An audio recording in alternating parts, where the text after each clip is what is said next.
ආදරයෙන් පිළිගන්න.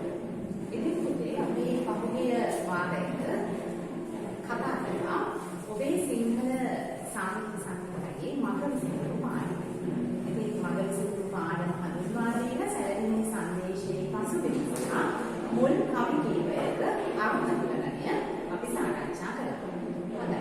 අද මම සූදානම් වෙන්නේ ඒ නතර කළ බැරි පාඩම පටන් ගන්න. ඔබ දන්නවා මග විසිරු පාඩම පිටාගේ සැලෙන්නේ සංදේශය. මග විසිරු කියන නාමයේ අර්ථය තමයි මාර්ගයේ හමුවන සුන්දර විසිතුරු ලස්සන තියෙන අදහස. මාර්ගයේ සුන්දරත්වය. ඒ කියන්නේ මඟ දෙපස හමුවන සුවිශේෂී ස්ථානවල පවතින සුන්දරත්වය තමයි මේ වර්ණනා කරන්නේ. ඉතින් මෙහිදී ඔබ දන්නවා සැලවිලි සංදේශය රැගෙන යන්නේ සැලවිලි. ඒකට සැලවිලියා කෝප්පේ රජමාලිගයේ සිට කැලණියේ විභීෂණ දෙවිඳුන් වෙත සිය කණිකය මේ රැගෙන යනවා. ඒකට මේ ශ්‍රී රාහුලෙන් සිය ප්‍රතිභාන්විත කාව්‍යත්වය උපයෝගී කරගෙන ගොතනගත අපූර්ව කාව්‍ය සිත්තම් රස අපට සැලවිලි සංදේශයෙන් සොයා ගන්නට පුළුවන්. ඒ අතර මාර්ග වර්ණනයේ හමු වෙන සොඳුරුම කවි පෙළක් මග විසිරු පාඩමට අන්තර්ගත කර තිබෙනවා. හොඳයි අපි බලමු මේ කවිය සහ ඒ ආරම්භය. අග පිපිමල් මලි කියලිය කැලේයා වග වැදගෙන රජහස කුල් විලේයා ළඟ තුරුමල් ගිනි මුණු වන මුලේයා මග වැසයව පළදෙලී පෙරේයා. ඉතින් දැන් මෙහිදී සැලැන්නියා ප්‍රවිෂ්ඨ වන්නේ කිසියම් වනගත ප්‍රදේශයකට. ඒ වනගත ප්‍රදේශයක තියෙන වනයේ එහෙම නැත්නම් ස්වභාවික පරිසරයේ සුන්දරත්වය මේ කවියෙන් වර්ණනා වෙනවා. බලන්න අග පිපි මල් මලි කියලිය. අග පිපි මල් කියන්නේ අතු අග පිපුණු මල්. අග පිපි මල් අතු අග පිපුණු මල්. අතු අග මල් පිපිලා තියෙන්නේ මලි කියලියේ. ඒ කියන්නේ ඉද්ද වැල්වල. ඉද්ද වැල්වල අතු අග මල් පිපිලා. ඒ ඉද්ද වැල් පිපිලා තියෙන්නේ වනයේ. මේක ඉද්ද වනය. ඉද්ද කැලය. එතකොට ඉද්ද කැලයේ ඉද්ද වැල්වල අතු අග ඉද්ද මල් පිපිලා. මේ කවිය පුරාවට තියෙන්නේ ඉතාම වැදගත් සොබහෝක්ති අලංකාරය. මේ කවිය තුළ තොටගමුවේ ශ්‍රී රාහුල හිමියන් භාවිතා කරන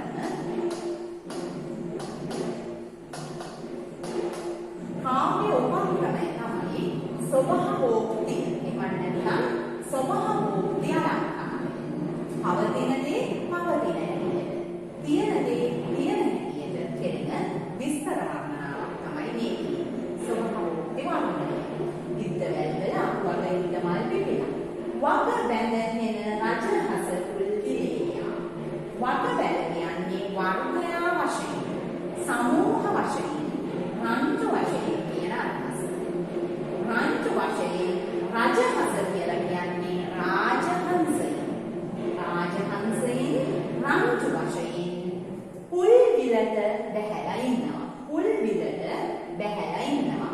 පුල් විල කියලා කියන්නේ මල් පිපුණු විල. ළඟ තුරුමල් ගිනි මුණු රොණ උලේයා. ළඟ තුරුමල් අසල පිහිටි ගස්. ළඟ තුරු කියන්නේ අසල පිහිටි ගස්. අසල පිහිටි ගස් වල මල් ගිලිලා එහි රේණු වලින් මේ රොණ උලේයා කියන වචනේ අර්ථය තමයි රේණු වලින් සමන්විත වෙලා, රේණු වලින් ගැවසිලා, රේණු වලින් ආකූල වෙලා කියනවා ඒ අවට බිඳු. එතකොට අසල පිහිටි ගස් වලින් ගිලිහුණු මල් වල රේණු වලින් ඒ පොළව සමන්විත වෙලා, යුක්ත වෙලා, ගැවසිලා, ආකූල වෙලා තියෙනවා. ඉතින් මේ සොඳුරු පරිසරය අතු වග ඉද්ද මල් පිපුණු රාජහංසයෙන් පිපුණු විල් වලට බැහැලා ඉන්න, ඊළඟට අසල පිහිටි ගස් වල රේණු ඒ පොළව මත ගැවසිලා, යුක්ත වෙලා පවතින මේ සුන්දර පරිසරයේදී තොටගමුවේ ශ්‍රී රාහුල හිමියන් සැලවිලි හිමියාට ආරාධනා කරනවා මග බැස යව. මාර්ගය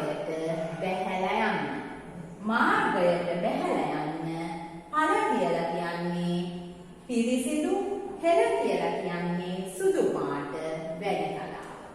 සැලවිලියාට කියනවා මේ සුන්දර පරිසරයේ සුදු පාට වැඩි තලාවට බැස ගමන් කරන්න කියලා. හොඳයි. අපි බලමු ඊළඟ කවිය. දැන් මේ කවිය වනගත වර්ණනාවක් නෙවෙයි.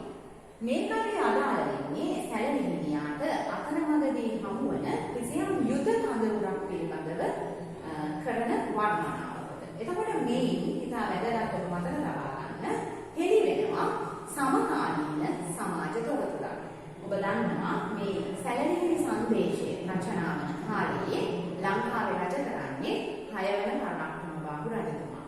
ඉතින් එතුමා ලංකාවේ සිය රාජධානියේ ආරක්ෂාවට දීනනිකුණු ඉතා වැදගත් තැන මේ කවියෙන් අපට ප්‍රත්‍යක්ෂ කරගන්න පුළුවන්. අපි බලමු අපූර්ව කවියක්. අයිරාවන උවත් නවතන රිසින්ගෙන අයිරා දහස් දිලිදුණු පොත් සිපත්ගෙන කයිකාවලෙහි දැක සෙබළුන් රැක සිටින වයියා කරන් මල් තුරු ගන වන හිසින. අපි බලමු මේ අර්ථය. අයිරාවන කවුද මේ අයිරාවන? අයිරාවන කියලා කියන්නේ දිව්‍ය ලෝකයේ ඉන්න සක්‍රයාගේ හස්තිය. එතකොට සක්‍ර දෙවිඳුන්ගේ හස්තිය අයිරාවන. අයිරාවන වුව නවතන සිටින මේ යුද කඳවුරට පහර දීමට අයිරාවන හස්තිය පැමිණියහොත් අයිරාවන හස්තියව පවා නතර කිරීමට මේ යුද සෙබළුන් සමක්කම් දක්වනවා කියන එකයි මේකෙන් කියන්නේ. හැගෙනෙන අයිරාවන හස්තියව වුවද නතර කිරීමට සමත්. අයිරා දහස් දිලිදුණු පොත් සිපත්ගෙන. ඔබට පේනවද ඒක සමාන ශබ්දයක් ගන්න වෙන වචන දෙකක්. මෙතන අයිරාවන කියන්නේ නාමයක්. මේ හස්තියාගේ නාමය අයිරා. මෙතන අයිරා කියලා කියන්නේ අධික කියන අදහස. දෙවෙනි පදයේ අයිරා කියන්නේ අධික. අධික මොනකටද අධික? දහස්. ඒ කියන්නේ දහසකට අධික. දහසකට වැඩි.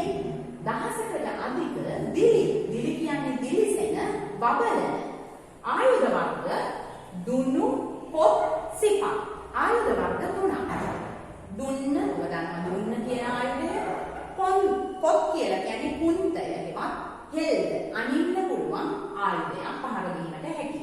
සිපත් කියලා කියන්නේ කඩුව. එතකොට මේ හමුදා සෙබළුන්, මේ යුද සෙබළුන් ළඟ තියෙන දහසකට අධික දුනු, කුන්ත සහ අසිපත් දිලිසෙනවා. ඒ දිලිසෙනවා කියන එකෙන් පේනවා ඒ ලෝහ ආයුධ දිලිසීම තුළ ඒවා හොඳින් නඩත්තු කරලා තියෙනවා. ඒවා මල බැඳිච්ච, පරණ වෙච්ච එක තැන තිබුණු අවිය ආයුධ නෙවෙයි. ඒ අය ඕනෑම යුද්ධයකට සූදානම්ව සිටින පිරිසක් බව.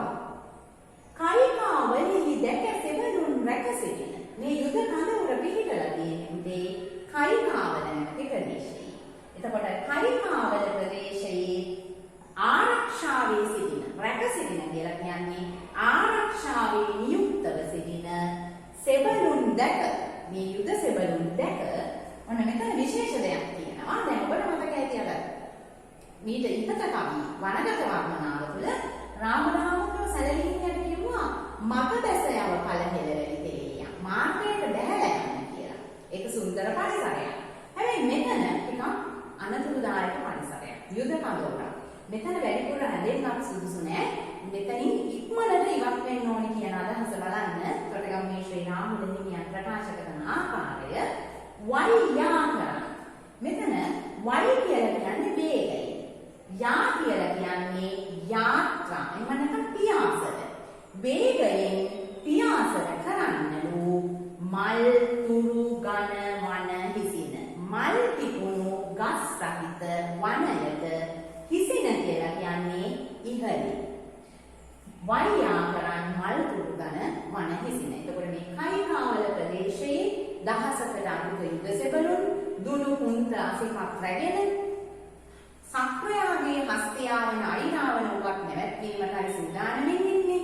මෙතනින් වේගයෙන් ඉහළින් පියාසර කරන්න කියලා සැලන් හිමියාට දෙන උපදෙස්. හොඳයි ඊළඟ කවිය.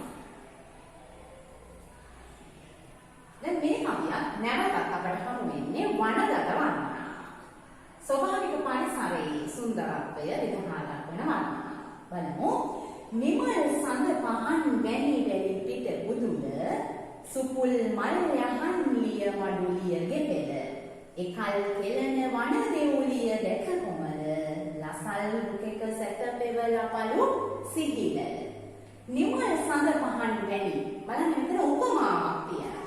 ඔබට ප්‍රශ්නයක් ලැබුණොත් සැලරීන් සංදේශයේ කාව්‍ය උපක්‍රම කියන ප්‍රශ්නය එහිදී උපමාව කවිතයට හොඳ නිදසුණක්. නිමල් කියන්නේ නිර්මල, සඳ පහන් කියන්නේ සඳ එළිය. නිර්මල වූ සඳ එළිය වැනි වැලි. ඒ කියන්නේ නිර්මල වූ සඳ එළිය සුදු පැහැයයි. හරි සෞම්‍යයි. ඒ වගේම තමයි මේ වැලි තලාවක් ඊටාම පිරිසිදු සුදු වර්ණයෙන් යුක්තයි. ඊටාම සුමුදු වැලි තලාවක්. එතකොට නිර්මල වූ සඳ පහන වැනි වැලි පිට උදුල මේ වැලි තලාව බබලන පිරිසිදුව සුදු වර්ණයෙන් බබලන සඳ එළිය වැනි වැලි තලාව. ඒ වගේම ඒ වනගත පරිසරයේ තවත් පිහිටා තිබෙනවා සුපුල් මල් යහන්. සුපුල් කියලා කියන්නේ මෙතන උපසර්ග පදයක්. ඔබ දන්නවා පුල් කියලා කියන්නේ පිපුණු. එහෙනම් සුපුල් කියන්නේ සු මනාව පිපුණු කියන අර්ථය. වඩා හොඳින් පිපුණු. මල් යහන්. ඔබ දන්නවා මල් දැල් එකට එතින පොළවේ සකස් වෙච්ච මල් යහන්. මල් යහන්. ලිය මඩු. ලිය මඩු කියලා කියන්නේ වැල්. ලිය කියලා කියන්නේ වැල්.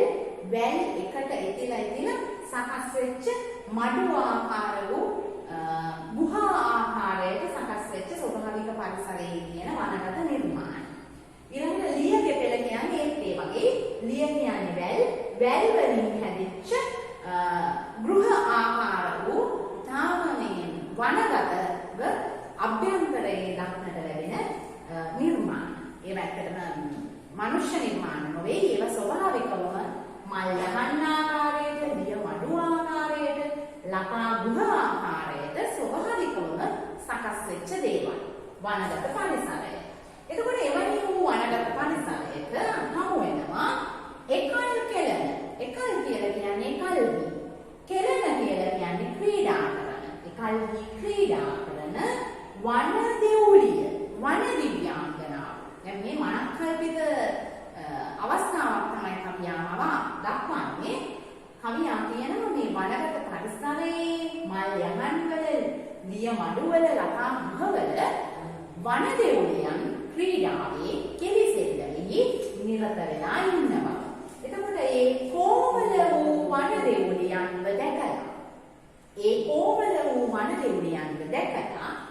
ලසල් රුකෙක. ලසල් රුකෙක කියලා කියන්නේ ලපටි සල්ගසක. ලපටි සල්ගසක. සැතපෙත. ලපටි සල්ගසක ඔබ මදක් විවේක ගන්න. මදක් සැතපෙන්න. ලපලු සිහිලල කියලා කියන්නේ ලාදලු. පලු කියලා කියන්නේ දලු. ලා කියන අක්ෂරයෙන් කියවෙන්නේ ලාදලු. ලාදලු වල සිහිලස නිදිමින් ලපටි සල්ගසක නිද විවේක ගන්න කියලා සැලවිහිණියට කියනවා. එතකොට බොහොම සෞම්‍ය, බොහොම සුවදායක මේ වනගත පරිසරයට ඇතුල් වෙලා එහි ක්‍රීඩා කරන වන දෙවියන්ව දැකලා ලපටි සල්ගසක ලාදරු සිහියෙන් විවේක ගන්න කියලා සැලවිහිණියට කරන ආරාධනාව. හොඳයි. ඊළඟ කවිය. මල්දම් සුවඳ දුන් සොඳ වරලසිනි කල්ගින් නිවා සැනහෙන සිහිලස රසිනි කොල්ලම් ගසින් නිල් ලියු රැති පොකුණසිනි වල්දම්බලම් දැකයා ගන් සහතොසිනි. ඔන්න මෙහිදී සැලවිහිණියට හමු වෙන පුතේ අම්බල. ඔබ දන්නවා අතීතයේ අපේ රටේ බොහෝ ජනී ජනයා ගමන් බිමන් ගියේ පයින්. එතකොට කරත්තවලින් මේ විදිහට පයින් කරත්ත වලින් දුර ගමන් යද්දී තැනින් තැන විවේක ගන්න අපේ සිංහල ගැමියෝ ඉදි කරලා තිබුණා අම්බලම්. එතකොට අම්බලමක් බොහෝ විට ඉදි කරේ ජලාශයක් අසල. මොකද ඒ අම්බලමේ නතර වෙන මගියන්ට නා ගන්න, උයා ගන්න, නේද? ඒ ආහාර පිස ගන්න, ඒ දේවල් වලට අවශ්‍ය ජලය සපයා ගැනීමේ පහසුව නිසා. එතකොට දැන් මේ කියන්නේ වල්ලම්බලම. වල්ලම්බලමක් කියලා කියන්නේ බොහෝ විට වන අසල පිහිටා තිබුණු අම්බලම්. වල් කියන්නේ වනය, කැලෑවට. ඒකට අපි බලමු වල් අම්බලම් ගැන මොනවද කියන විස්තරය කියලා. මල්දම් සුවඳ දුම් සොඳ වරලසි. ආරම්භයේ තියෙන්නේ ස්ත්‍රී වර්ණන. කාන්තා වර්ණනය. දැන් කාන්තාවන්ගේ වරලස කොහොමද අතීතයේදී වරලස කොහොමද සුවඳවත් කරගෙන තියෙන්නේ? අතීත කාන්තාවෝ වරලස සුවඳවත් කරගන්න ක්‍රම දෙකක් පාවිච්චි කරලා තියෙනවා. එකක් තමයි මල්දම්. ඒ කියන්නේ මල් වැල් වරලසේ තැනගෙන ඉඳලා තියෙනවා. ඊළඟට සුවඳ දුම්. කිසියම් සුවඳ ද්‍රව්‍ය වල දුම් එන්නට සලස්වන අඟුරු ඒ ආදී වශයෙන් කුමක් හෝ උපක්‍රමයක් විදිය යොදා ගන්නට ඇති ඒ සුවඳ දුම් දිගු වරලසට දැදෙන්නට සලස්වලා තියෙනවා. ඒක බොහොම පරිස්සමට කරන්න ඕන වැඩක්. එතකොට ඒ විදිහට සුවඳ දුම් වලින් වරලස සුවඳවත් කරගෙන තියෙනවා. මල්දම් වලින් සහ සුවඳ දුම් වලින් යහපත් කරගත්. සොඳ කියලා කියන්නේ යහපත්. යහපත් කරලාගත් වරලසින් යුක්ත. කවුද? කල්. මෙන්න ඊටාම වැදගත් වචනයක් ඉතින් ඔබට ලැබෙන්නට පුළුවන් සමහර විට කල් කියලා කියන්නේ මෙතන කාන්තාව. කාන්තාව. යහපත් වූ වරලසින් යුක්ත කාන්තාව. ගින්නිවා. ගින්නිවා කියන්නේ ග්‍රීෂ්මය, දාහය, උණුසුම නිවාගෙන සැනසීමටපත් වෙන කුමකින්ද සැනසීමටපත් වෙන්නේ? සිහිලස රසින්. මෙතන සිහිලස කියලා කියන්නේ සීතල, රසිනි කියලා කියන්නේ ජලය. මේ කාන්තාව තමන්ගේ ග්‍රීෂ්මය සිසිල් වූ ජලයෙන් නිවා ගන්න ජලාශයක් තියෙනවා. කොල්ලම් රසින් නිල් දියුරේ පොකුණසි. පොකුණක් තමයි තියෙන්නේ. ඒ පොකුණේ ඉවුර කොහොමද සකස් වෙලා තියෙන්නේ? කොල්ලම් නැමැති ගස් වර්ගය ඒ පොකුණේ ඉවුරේ වැඩිලා තියෙනවා. එතකොට කොල්ලම් ගසින් ඒ ඉවුර නිල් පාට වෙලා තියෙනවා. මොකද මේ නිල් පාට වෙනවා කියන්නේ? දැන් මේ නිල් කියන වර්ණයේ සාහිත්‍යයේදී වර්ණ තුනක් සඳහා භාවිත කරනවා. අපි නිල් පාටට කොහොමද නිල් කියලා කියනවා. ඊට අමතරව කළු පාට අපි නිල් කියලා කියනවා. දැන් අපිට හමුනේ කලින් කවියක් නිලපුරකට නැගෙනින් ත්‍රිවිධයෝසේ දින කියලා. එතන නිලපුරගා කියලා කියන්නේ කළු පාටාශ්‍රය. දැන් මෙතන නිල් කියලා කියන්නේ කොළ පැහැය. එහෙම නැත්නම් හරිත පැහැය නේද? නිල් ලියුරටි. කොල්ලම් ගස් නිසා කොළ පැහැ ගැන්වුණු ඉවුර සහිත පොකුණ අසල. පොකුණ අසිනි කියලා කියන්නේ පොකුණ අසල. කොල්ලම් ගස් නිසා හරිත වර්ණයට කොළ වර්ණයට හැරුණු පොකුණේ ඉවුර සහිත පොකුණ අසල. පිහිටලා තියෙනවා මෙන්න මේ වල් අම්බලම. සැලලිනියට කියනවා නම් වල් අම්බලම් දැක යාගන් සහතොසිනි. මේ වල් අම්බලම දැකලා ඔබ පිටත් වෙන්න සන්තෝෂයි. සහතොසිනි කියලා කිව්වේ සන්තෝෂයි. දැන් පුතේ මම අද මේ කවිවල අර්ථ විතරයි කතා කරන්නේ. අපි ඉදිරි පාඩමකදී මේ විචාර ප්‍රශ්න සාකච්ඡා කරමු. දැනට ඔබ බොහොම පරිස්සමට මේ අර්ථ වටහාගෙන අසීරු පද ඔබ සටහන් කර ගන්න.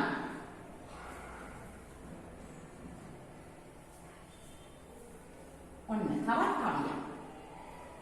කස්තුරි තිලක සැදි නලලට සුමුටාන උල් මහනෙල් මල්දම් කිස දවටාන සලෙලුන් යනෙන නිති කර කෙලි කවටාන රිවි මුදුනට වනවද වදු සුමුටාන. මේ කියන්නේ කිසියම් වනගත ප්‍රදේශයක්. වනගත ප්‍රදේශයක සැරිසරන කිසියම් විශේෂ පිරිසක් ගැනයි මේ වර්ණනා කරන්නේ. බලමු මේ අයගේ බාහිර ස්වරූපය කොහොමද? කස්තුරි තිලක සැදි නලලට සුමුටාන. ඒ අයගේ නලල පදය කස්තුරි තිලක වලින් සමන්විත කරගෙන තියෙනවා. කස්තුරි කියලා කියන්නේ කස්තුරි මුවාගෙන් ලබා ගන්නා වටිනා දුර්ලභ ඖෂධයක්. එතකොට කස්තුරි තිලකය ඒ අයගේ නලලේ සකස් කරගෙන තියෙනවා. ඒ නලලට මෙතන සුමුටාන කියලා කියන්නේ සුමුදු. සිනිදු සුමුදු වූ නලල. පුල් මහනෙල් මල්දම්. පුල් කියලා කියන්නේ ඔබට හමු වුණා කීපවරක් මේ වචනය පිපුණු. පිපුණු මහනෙල් මල්දම්. පිපුණු වලින් සකස් කරගත් මල් වැල් හිස දවටගෙන දැන් කස්තුරි තිලක නළලේ තියාගෙන මහනෙල් මල් වැල් හිසේ පෙරඳගෙන කවුද මේ සලෙලුන් කියලා කියන්නේ සලෙලුන් කියලා කියන්නේ ක්‍රීඩාශීලී තරුණයෝ තමයි සලෙලුන් කියලා කියන්නේ. එතකොට විනෝදකාමී ක්‍රීඩාශීලී තරුණයෝ යන්නේන කියලා කියන්නේ සංවිධානය. මෙතන තියෙනවා වචන දෙකක්. යන එන තමයි යන්නේන වෙලා. යන එන විනෝදකාමී තරුණයෝ නිතර යන එන. නිති කියන්නේ නිතර. කෙලි කවටා. ඒ අය කෙලි කවටකම් කරමින් නිතර යන. මොකද්ද මේ ප්‍රදේශය? රිවි මුදුනට වන මැද වදු සුමුටාන. මේ ප්‍රදේශයේ නම සුමුටාන. සුමුටාන නැමැති ප්‍රදේශයට රිවි කියන්නේ සූර්යයා. සූර්යයා මුදුන්නුණු වෙලාවේ රිවි මුදුන ඒ කියන්නේ මධ්‍යහාන දහවල් වෙලාවේ වනයේ මැදට වදු කියන්නේ ඇතුල් වෙන්නලු මේ මධ්‍යහාන වේලාවේ සුමුටාන වනය මැදට. ඔබ බලන්න මේ කවියේ පද දෙකක් තියෙනවා එකම වගේ. සුමුටාන. හැබැයි අර්ථ දෙකක්. පළවෙනි පේළියේ සුමුටාන කියලා කියන්නේ සිනිඳු සුමුදු කියන එක. නළලකට සම්බන්ධයි ඒක. සුමුදු නළලට. හතරවෙනි පේළියේ සුමුටාන කියන්නේ මේ ප්‍රදේශයේ නාමය. මේ වනගත ප්‍රදේශයේ නාමය. සුමුටාන වනය කියන අදහස. හොඳයි දැන් මේන් අපිට සමකාලීන සමාන තත්ත්වකුත් ගන්න පුළුවන්. මේ විනෝදකාමී තරුණයින් මේ අය ධනවත් අය වෙන්න ඕනේ නේද? දුගී දුප්පත් අයට මේ විදියට කස්තුරි තිලක නළලේ තබාගෙන මහනෙල් මල් දම් වලින් ඉස්සසසගෙන මේ විදියට විනෝදයෙන් කල්ගත කරන්න අවස්ථාවක් ලැබෙන්න තියෙන ඉඩකඩ අඩු. එහෙනම් මේ ඉහළ ධනපති පවුල්වල තරුණයෝ මේ විදියට විනෝදශීලීව හැසිරෙච්ච පරිසරයක් අවකාශයක් කෝට්ටේ අවදියේ පැවති බව අපට මේන් හඳුනා ගන්නට පුළුවන්. හොඳයි. අපි බලමු ඊළඟ කවිය.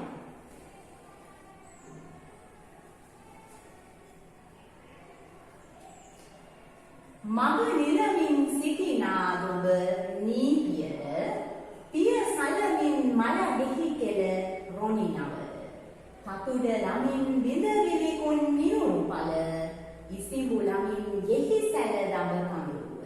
නැවතත් වනගත පරිසරයකට සැලකිනියා ප්‍රවේශ වන්නේ. බලන්න මේ ප්‍රදේශයේ මහා විශාල ගස් වර්ග. අපි බලමු මග නිලමින්. නැවතත් අපට හමු වෙනවා මේ නිලමින් කියන වචනේ. මාර්ගය නිල වර්ණ කරගන්න. මාර්ගය නිල වර්ණ කරගන්න කියන්නේ මෙතන මාර්ගය කොළ පැහැ ගන්නමින් හරිත වර්ණයට හරවමින් සිටි. ගස් වර්ග හතරක් තියෙනවා. නාගස, දොඹගස, බක්මී ගස, මොර ගස. නාගස, දොඹගස, බක්මී ගස, මොර ගස කියන ගස් වර්ග හතර මේ මාර්ගය නිල වර්ණ කරමින් මේ මාර්ගයේ අවට වටපිටාවේ පිහිටලා තියෙනවා.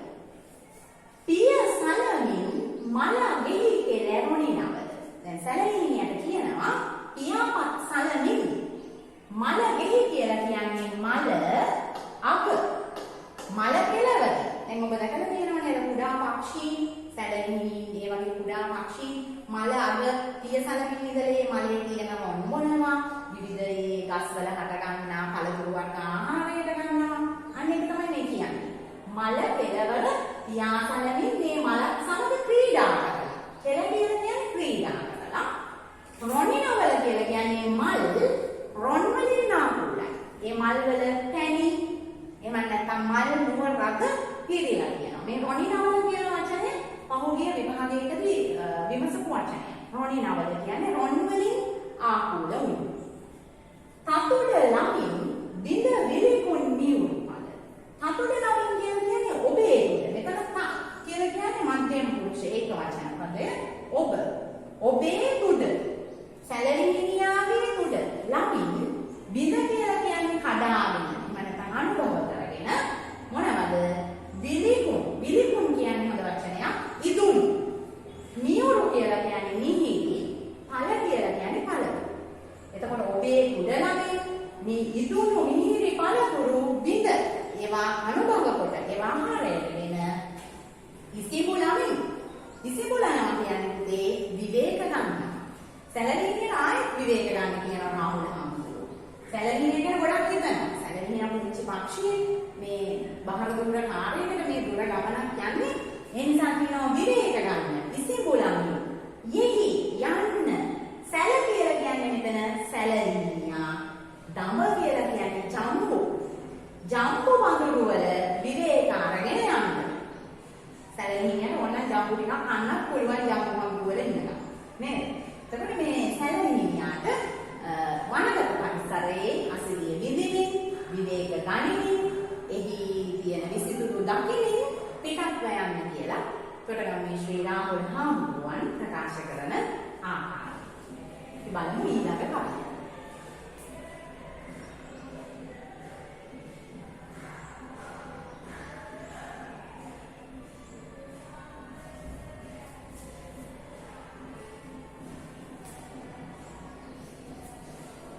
ඊළඟ කවිය ඔබ තාම අනිවාර්යයෙන්ම මතක තබා ගත යුතු කවියක්. ඇත්තටම මේක පහසු කවියක්. ඔබ යොදා ගන්න ඕනෑම විචාරයක යොදා ගන්න කවියක්. ආරම්භයේදීම මතක් කරන්නම් මෙහි තියෙන අලංකාරය තමයි ස්වභාවෝක්ති අලංකාරය.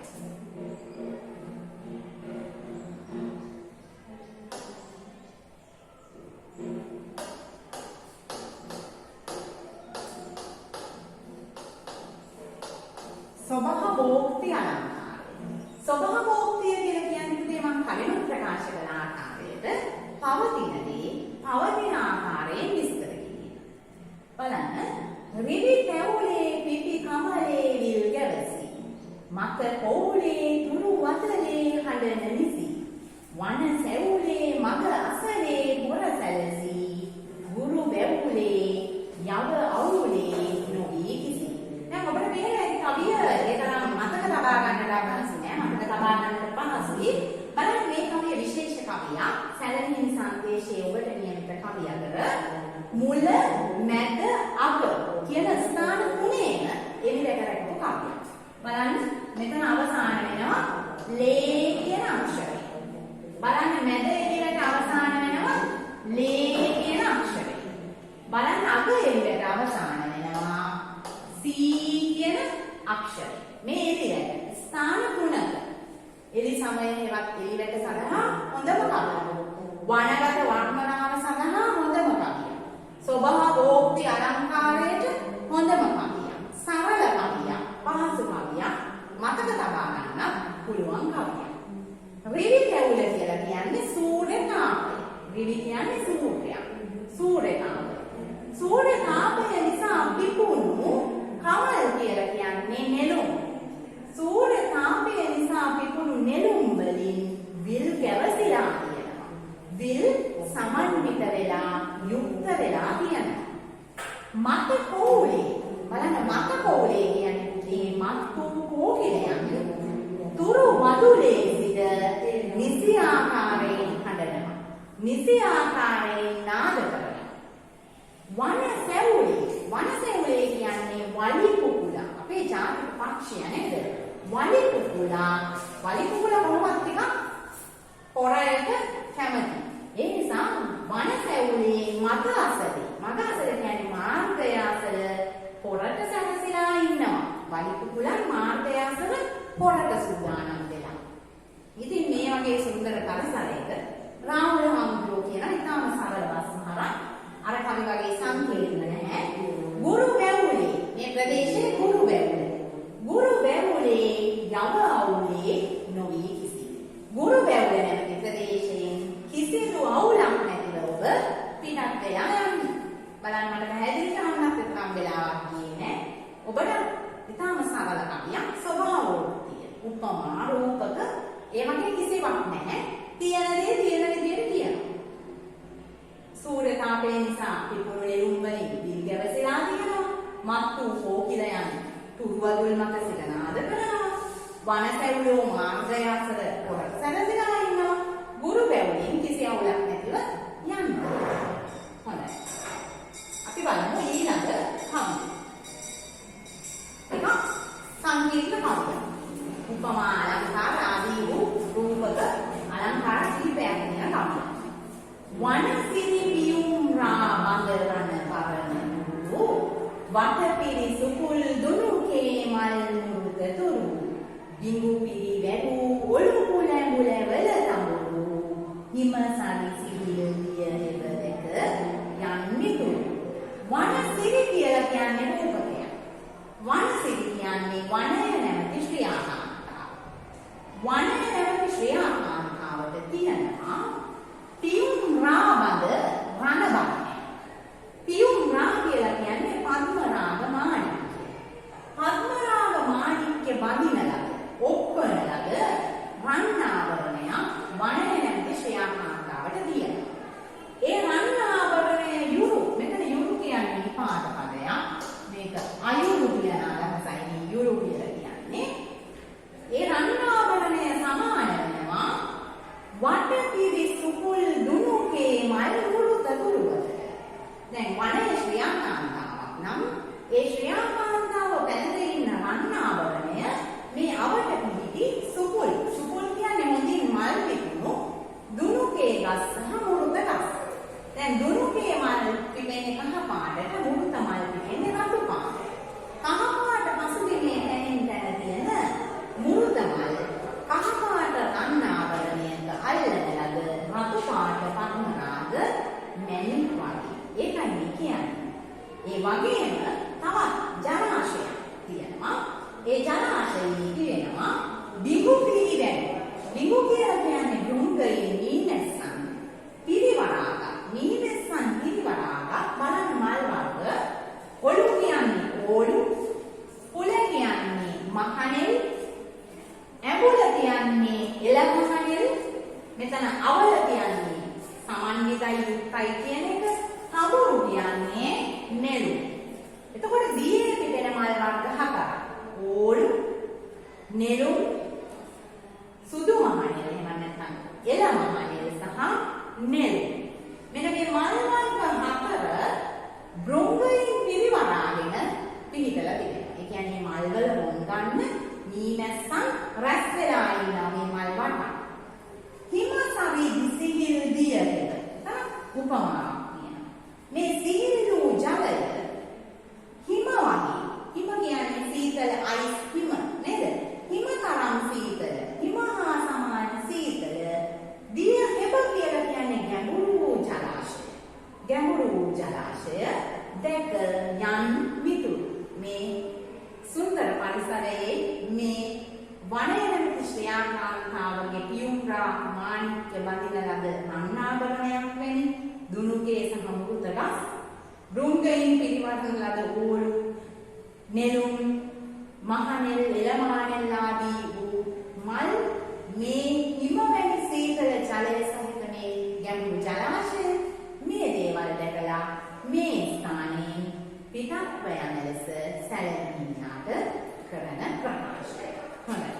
එසේනම් ඔබට නියමිත මග විසතුරු පාඩමේ දෙවෙනි කොටස තමයි අද මම මේ ලෙස සමාප්ත කරන්නට සූදානම් වන්නේ. ඔබට පුළුවන් මේ පාඩමේ පළමු වන කොටස අපේ සිදුහත් පාසල YouTube channel-යෙන් නරඹන්නට. ඒ වගේම මේ දෙවෙනි කොටසත් නරඹන්නට. ඔබට පුළුවන් ඔබේ සාහිත්‍ය පෙළ පොත ඇසුරු කරගෙන අසීරු වචන ගැටළු සහිත තැන් ලියාගෙන ඉතාම හොඳින් ඔබේ සිංහල විෂය ධාරාවෙන් ඔබේ විභාගයට සූදානම් වෙන්න. හොඳයි දරුවනේ, එසේනම් දිගින් දිගටම සිදුහත් පාසල YouTube channel එක සමග රැඳී සිටින්න. ඔබගේ පාසල් විෂය ධාරාවේ සියලුම විෂයන් වලට අදාළ වීඩියෝ පට ඔබට මෙවැනි නරඹන්නට පුළුවන්. එසේනම් ඔබට ආයුබෝවන්, සුබ දවසක්.